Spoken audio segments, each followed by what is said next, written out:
कल जिस गाड़ी पे मैं बैठ के आया हूँ रात में, तकरीर ख़त्म की मैंने करीमा में, वहाँ साहिबगंज इलाके में, कल की बात। अब मैंने कहा चलो प्रोग्राम ख़त्म हो गया, मुझे गुमानी छोड़ दो। गुमानी मैं इनसे बात हो चुकी थी, 11-12 बजे फ़रक्का में मैं आ जाऊँगा, अब हमको रिसीव कर लीजिएगा। ठीक है। अब वो रात का वक्त था, 3 बजे वो ड्राइवर जब गाड़ी लेके चलने लगा, 3:30 बजे, शायद 3 बजे तक तो जलसा ही चला, 4 के आसपास जब मैं वहाँ से निकला, ड्राइवर मुसलमान। अब रात भर के हम भी जागे हुए, तो आगे वाली सीट पर हम ऐसे बैठ के, थोड़ा सा आँख लग गई मेरी ऐसे, उसने गाना लगा दिया ड्राइवर ने, मेरी आँख खुल गई। तो मैंने कहा यार इस ड्राइवर को रोकना और टोकना बेकार है, क्योंकि ड्राइवरों से उलझना नहीं चाहिए, वरना अगर ज़बरदस्ती बंद करवाएंगे तो ये भेड़ देंगे कहीं ना कहीं। तो देख रहा हूँ गाना उसमें चल रहा है, कोई रफ़ी का गाना चल रहा था, बहुत पुराना। अब ये उसमें गाना सुनता जा रहा और ऐसे करता है, गाड़ी चला रहा है। मैंने ऐसे देखा, और वो भी उसके मुंह पे वो भी गुनगुनाता जा रहा है, यानी पूरा गाना उसको याद है, पूरा गाना। उसके बाद जब गाड़ी मेरी रुक गई, मैं गुमानी पहुंच गया, तो मैंने उससे पूछा, शुक्रिया आपका, आपने मुझे छोड़ा। मैंने कहा आपको कुछ मुसलमान है क्या? हाँ हाँ साहब माशाल्लाह मुसलमान हूँ। हमने कहा बड़ी खुशी हुई आपको ये जान कर के आप मुसलमान हैं।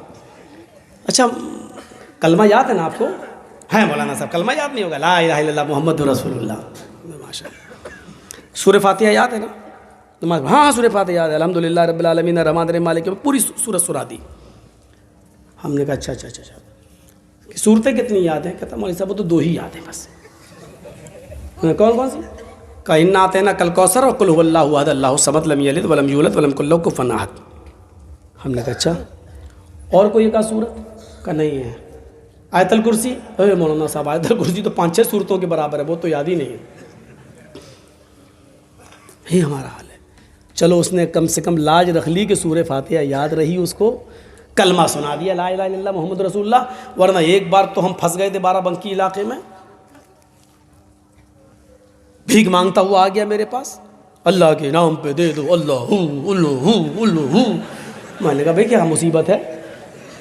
जोहर का वक्त था। मैंने कहा अच्छा इधर आ, क्या चाहिए? अल्लाह। हमने कहा नमाज नहीं पढ़ते हो तुम? अरे मौलाना साहब उस मस्जिद से मैं निकला हूँ अभी नमाज पढ़कर। हमने कहा हो सकता है भाई हम लोग जल्दी पढ़ लेते हैं, ये देर से पढ़ के निकला होगा ये। तो हमने कहा भाई नमाज पढ़ के निकले होगा? हमने कहा चेहरे पे मिट्टी लगी है, बालों में गंदगी भरी पड़ी है, कपड़े। अरे वज़ू बनाया कि नहीं बनाया? नमाज के लिए वज़ू शर्त है, तुमने वज़ू बनाया कि नहीं बनाया? कहता है मौलाना साहब मैंने वज़ू मंगल को बनाया था। और जिस दिन उसने ये बात हमें बताई वो इतवार का दिन था, संडे था, संडे इतवार का दिन। मैंने कहा कब बनाया था? बोला मैंने वज़ू मंगल को बनाया था। मैंने कहा मंगल बुध जुमेरात जुमा शनिचर इतवार। हमने कहा 6 दिन पहले? कहता हाँ। हमने कहा उससे अभी तक वज़ू ही नहीं बनाया? कहता ना नहाया ना वज़ू बनाया। हमने कहा क्यों? बोला हम बुजुर्ग हैं ना, बुजुर्ग सूफी हैं हम बुजुर्ग हैं, हमारा वज़ू 40 दिन चलता है। तो हमने कहा अच्छा ये बताओ कि मंगल को वज़ू बनाया और अभी तक चल रहा है, इतने दिनों में तुमने लैट्रीन की कि नहीं की? तो उल्टा हमको डांट रहा है। कहता तुमको किसने मौलाना बना दिया? हमने कहा क्यों क्या हुआ? कहा ये बताओ लैट्रीन लगेगी तो लैट्रीन करेगा नहीं कोई आदमी? तो हमने कहा वही पूछ रहा हूं की क्या नहीं की? अरे रोज करता हूं मैं। हमने कहा पेशाब है? पेशाब तो दिन भर में 3-4-5 बार करता हूं।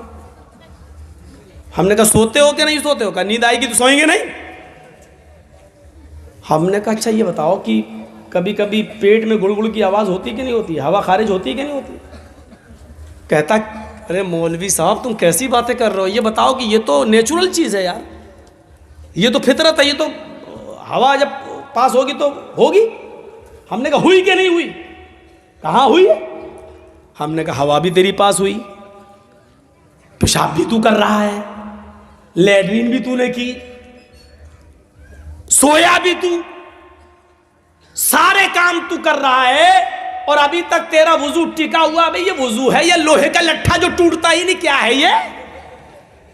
कहता आप हमारी इंसल्ट कर रहे हो। मैंने कहा उतारो जूता, अभी बताऊंगा इंसल्ट क्या होती है, भाग कमी ना कहेगा। फिर उसी के आदमी आ गए, कहने लगा मौलाना ये पागल है दिमाग से, हम लोगों में भी ऐसा नहीं है। अरे पेशाब पैखाना करने से अच्छे अच्छों के वजू टूट जाते हैं, ये क्या है, ये बेचता क्या है। ऐसे लोग भी मिले हैं जिनको कुछ याद नहीं था। एक आदमी के रिक्शे पे सवार हो गए, उससे पूछा साहब, हमने कहा चलो मस्जिद में अजान का टाइम हो गया, नमाज़ पढ़ लेते हैं, आप भी आइए। कहता मौलाना साहब आप नमाज़ पढ़ लीजिए, बस यही एक कमी है कि मैं नमाज नहीं पढ़ता हूँ, और तो मेरा बकिया पूरा इस्लाम ठीक है। हमने कहा हो सकता भाई नमाज नापाक हो, नहीं जा रहा हो मस्जिद में। नमाज़ पढ़ के हम निकले, 2 रकात पढ़ना थी, मुसाफिर थे, फिर उसके रिक्शे पे बैठ के चले। चलते चलते मैंने कहा भाई रमज़ान का महीना है, नमाज आप नहीं पढ़ रहे हैं, रोज़ा तो आप रखते ही होंगे। अरे मौलाना साहब बड़ी मेहनत करना पड़ती है, रिक्शा चलाना पड़ता है, बस यही एक कमी और है कि मैं रोज़ा नहीं रखता हूँ, वरना पूरा इस्लाम मेरा ठीक है। लास्ट में जब हम उतरे तो मैंने उससे कहा कि अच्छा एक बात, पैसा उसको दिया, 15 रुपये उसने मांगे थे, कई साल पहले की बात है। मैंने उसको 15 रुपये दिए, तो मैंने कहा अच्छा भाई चलते चलते थोड़ा सा कलमा ही सुना दो, तुम कलमा याद है तुम्हें? कहता बस मौलवी साहब कलमा ही याद नहीं और मेरा पूरा इस्लाम बिल्कुल ठीक है। मैंने कहा वाह साहब, कलमा तुझे याद नहीं और तेरा इस्लाम ठीक है, ये कौन सा इस्लाम है जो बिल्कुल ठीक ठाक है? कलमा याद नहीं, ला इलाहा इल्लल्लाह मोहम्मद रसूलुल्लाह, और कह रहा मेरा पूरा इस्लाम ठीक है। तो दुनिया में ऐसे भी लोग हैं जिनको कलमा याद नहीं और कह रहे मेरा इस्लाम ठीक है, ऐसे लोग भी मौजूद हैं। तो मन करा आयतल कुर्सी, आयतल कुर्सी को याद करिए, कितनी बड़ी फजीलत है इसकी। हम इस दुनिया में क्यों आए? सिर्फ खाने और पीने और अपने माँ बाप की गाड़ी कमाई को ऐशो आराम में उड़ा देने के लिए, जुए और सट्टे में उड़ा देने के लिए, लॉटरी खरीदने के लिए, सूद और ब्याज में उड़ा देने के लिए, शराब पीने के लिए, गांजा और स्मैक और हीरोइन और ब्राउन शुगर इस्तेमाल करने के लिए, बस इसलिए हम इस दुनिया में पैदा हुए हैं क्या? अपने आप को पहचानो। कुरान तुम्हारे पैदाइश का मकसद बता रहा है, वमा खलक़तुल जिन्ना वल इंसा इल्ला लियअबुदून। ओ मेरे बंदो, मैंने तो तुम्हें इस दुनिया में भेजा है, इस दुनिया में पैदा किया है तो सिर्फ इसलिए किया है ताकि तुम मेरी ही इबादत करो, मेरी ही पूजा करो, मेरी ही भक्ति करो, मेरे अलावा किसी और की इबादत न करो। इस दुनिया में तो इंसान इबादत के लिए आया है। अच्छा, मैं किसी को खड़ा करके आयतल कुर्सी सुनता हूँ, ऐसा लगेगा आप कल सुबह होके कहेंगे मौलाना साहब ये काम गलत किया आपने। सबके सामने किसी की इंसल्ट करना अच्छी बात थोड़ी है। मैं इम्तहान लेना चाहता हूँ कि हमारा इस्लाम कितना है, कितने लोगों को आयतल कुर्सी याद है? एक को खड़ा करके पूछना चाहता हूँ, लेकिन कल सुबह हमारी ही बदनामी होगी। आपका जिसको याद नहीं उसका चर्चा नहीं होगा, मेरा चर्चा होगा कि मौलाना साहब ने सबके सामने उसको नंगा कर दिया। छोड़ो, मुझे क्या ज़रूरत है किसी की इंसल्ट करने की? मुझे किसी के सामने नंगा करना मकसद नहीं है, अल्लाह की कसम नहीं है। हज़रत उमर फ़ारूक के ज़माने में एक मस्जिद के अंदर किसी की हवा खारिज हो गई, एक सहाबी की, बदबू आ गई। अब नमाज का टाइम खड़ा है, हज़रत उमर फ़ारूक ने कहा अगर जिसकी हवा खारिज हुई हो वो जाए और वज़ू बना के दोबारा आ जाए, तब तक हम नमाज अभी खड़ी नहीं कर रहे हैं, अभी हम नमाज के लिए खड़े नहीं हो रहे हैं, जाओ। अब शर्म की वजह से बुझा नहीं रहा, जिसकी हवा खारिज हो गई बैठा।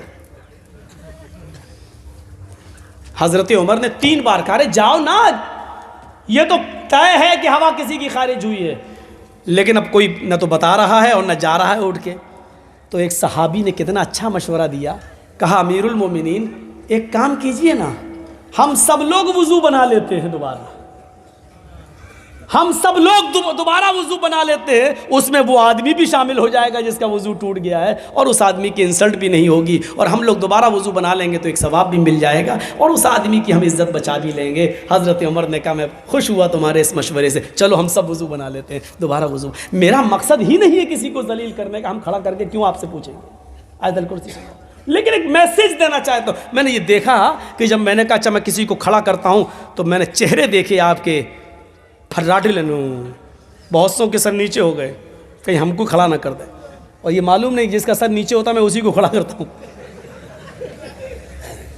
हमने भी तो 20 सालों से तक़रीरें की हैं, हम भी तो समझ गए हैं कि जैसे टीटी चेहरा देख के पहचान लेता है कि कौन टिकट वाला है, कौन बगैर टिकट। हम भी इतना तो समझ ही गए कि किसको याद होगी और किसको नहीं याद होगी। लेकिन इंसल्ट करना मेरा मकसद नहीं, सिर्फ इतना कहूँगा जिनको याद नहीं है वो याद करें, इतनी बड़ी फजीलत है। मन कारा आयतल कुर्सी बाद सलातिल मकतूबा, जिसने हर फर्ज नमाज के बाद आयतल कुर्सी पढ़ना अपना मामूल बना लिया, लम यम